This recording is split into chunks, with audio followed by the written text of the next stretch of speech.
देश के आम आदमी से जुड़ी हुई खबर, सबसे जरूरी खबर यह कि जब देश में नेता आपके पास आते हैं, वादे करते हैं और तमाम तरह की वो वादे कि आपको ये फ्री वो फ्री सब फ्री मिलेगा, तब आपको हिमाचल प्रदेश के मुख्यमंत्री सुखविंदर सिंह सुक्खू का ये बयान सुनना चाहिए, जिसमें वो कह रहे हैं कि हिमाचल प्रदेश राज्य के राज्य कर्मचारियों को पैसा दे सकने में, तनख्वाह दे सकने में असमर्थ है। राज्य बेहद बड़े आर्थिक संकट से गुजर रहा है और इसीलिए वो ये कह रहे हैं कि वो खुद और अपने विधानसभा के कई सारे सदस्यों और हिमाचल प्रदेश विधानसभा के विधायकों से ये गुजारिश कर रहे हैं कि आने वाले 2 महीनों में आप अपनी तनख्वाह मत लीजिए, भत्ता मत लीजिए, ताकि राज्य को इस आर्थिक संकट में मदद मिल सके। मंत्रिमंडल में चर्चा करने के बाद सभी मंत्रिमंडल वाले के सदस्यों ने ये तय किया कि जब तक प्रदेश की आने वाले समय में जो सुधार और अच्छा नजर आता है, 2 महीने तक ना पे लेंगे, ना टीए लेंगे, ना डीए लेंगे। और यही अनुरोध मैंने जब अपने सीपीएस साथियों से कहा, उन्होंने कहा 2 महीने तक हम भी नहीं रहेंगे। महज ये छोटा सा अमाउंट है, लेकिन एक सिंबॉलिक अमाउंट है। ये चाहे 1 करोड़ है, चाहे 1.5 करोड़ है, जितना भी है, लेकिन एक सिंबॉलिक है। ये सिर्फ इस चीज और इसके अलावा मैंने सभी विधायकों से भी अनुरोध किया कि आप चाहते हैं, क्योंकि विधायकों के पास हम तो सरकार के लोग हैं, कि अपने जो कर सकता होगा वो भी अपनी 2 महीने तक सैलरी को रोकने की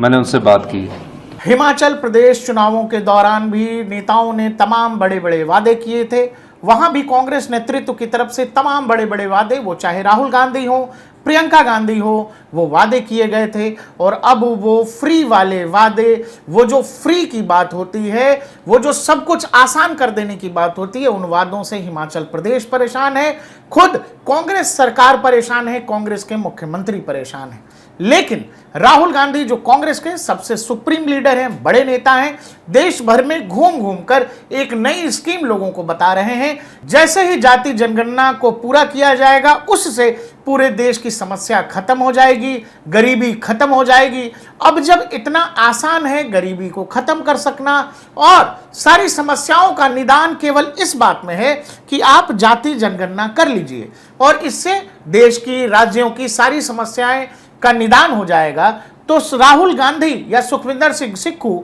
राहुल गांधी से कंसल्ट क्यों नहीं कर रहे हैं? वो राहुल गांधी से या फिर खुद राहुल गांधी सुखविंदर सिंह सुक्खू को क्यों नहीं कह रहे हैं कि भाई आपका राज्य आर्थिक संकट में है और जबकि इस आर्थिक संकट से बहुत आसानी से निपटा जा सकता है। आप अपने राज्य में जाति की गिनती करवा लीजिए और जाति की गिनती होते ही सबको सबके अधिकार मिल जाएंगे और उसके बाद सभी के सभी सुखी हो जाएंगे, कोई गरीब नहीं बचेगा और हिमाचल प्रदेश अपनी आर्थिक संकट से निकल भी जाएगा। क्योंकि राहुल गांधी यही फॉर्मूला पूरे देश को, आम लोगों को, आम जनता को घूम घूम कर, युवाओं को बता रहे हैं कि देश में 70 साल बाद जब दुनिया अंतरिक्ष और चंद्रमा की बात कर रही है, अब जब भारत का इसरो चंद्रमा तक जा चुका है, तब इस देश में जाति की नई अवधारणा के साथ राहुल गांधी कुछ वैज्ञानिक तरीकों की बात कर रहे हैं। लेकिन कांग्रेस सरकार जो हिमाचल में आर्थिक संकट से गुजर रही है, आर्थिक परेशानी से गुजर रही है,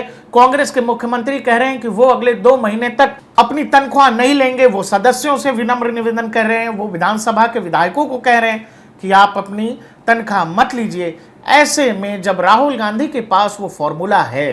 कि भाई एक ही फॉर्मूले से सब कुछ ठीक हो जाएगा, तो वो वाला फॉर्मूला हिमाचल में, कर्नाटक में, तमिलनाडु में, बंगाल जैसे राज्यों में राहुल गांधी लागू क्यों नहीं करवा रहे हैं? और जिस दिन अगर ये लागू हो गया, अब चूंकि सारे समस्याओं का निदान राहुल गांधी जाति जनगणना को ही बता रहे हैं और जाति जनगणना वाकई में अगर इस तरह की लाइलाज बीमारी का इलाज है, तो इस इलाज के साथ तो ये तो किया जाना चाहिए। और हिमाचल में निश्चित तौर पर सुखविंदर सिंह सुक्खू को अपनी आर्थिक समस्या से निकलने के लिए, राज्य को इस आर्थिक संकट से निकालने के लिए जाति जनगणना करानी चाहिए। आखिर राहुल गांधी का बेस्ट फॉर्मूला होते हुए भी सुखविंदर सिंह सुक्खू अगले 2 महीने तक लोगों से वेतन न लेने के लिए क्यों कह रहे? वो जाति जनगणना क्यों नहीं करा रहे?